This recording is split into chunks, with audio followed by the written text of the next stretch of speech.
Shalom, and welcome back to Bnei Noach Academy, Thoughts on Torah and Life. Please remember to hit the like button, to subscribe, and most importantly, to share this insight and inspiration with friends and family. So back to the story of the spies. Remember, the Torah, as its name, is not a book of stories, nor is it a history lesson. Rather, it is Torah, which is the Hebrew.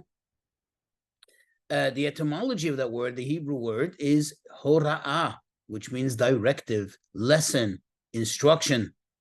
Thus, the Torah tells us stories and presents some details of those stories, those details which are crucial for us to take lessons from, to have our life instructions, to know how to live our lives as meaningful and impactful as God wants us to. Well, one of the things that happened in the story, very telling, if you look in chapter 13 and you scroll down to verse 26, 27, 28, the spies seem, at least on the surface, they seem to be following the instructions. What were the instructions they were giving? When you scroll back up to the beginning of this episode, they were told to go scout the land, check it out, in fact, bring back some samples of fruit, which they did. As it says in verse 26, they came back and they showed the people the fruit of the land, which was enormous and gigantic. It was super fantastic. Look what they said. Look what they did with that.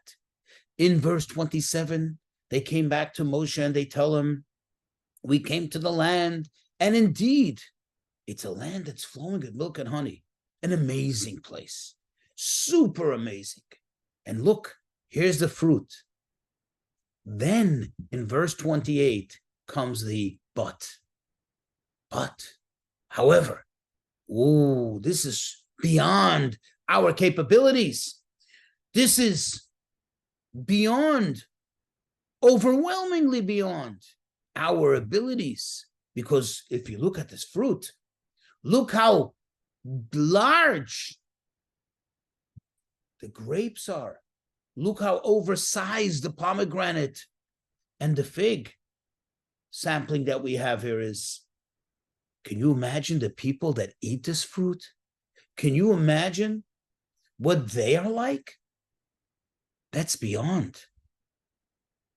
We're not going to be able to defeat them. What do we learn from this? What do we take away from this? Of course, they were wrong. Of course, they lacked in that moment, and they exhibited very strongly that they lacked the faith in God. But what really does it say to us? Do we ever operate in such extremes? And the answer, unfortunately, may be yes. Sadly, too often, as human beings, this is just human nature, and that's why we have to be aware of it so we can be more vigilant. As humans, those very big fruits that God gives us, those blessings that He gives us, those special gifts that He showers upon us, sometimes as human beings, we take that very gift and we turn it into a reason to complain, a reason to bemoan our difficult life. We turn it into a catalyst for lack of faith, a catalyst of showing lack of appreciation.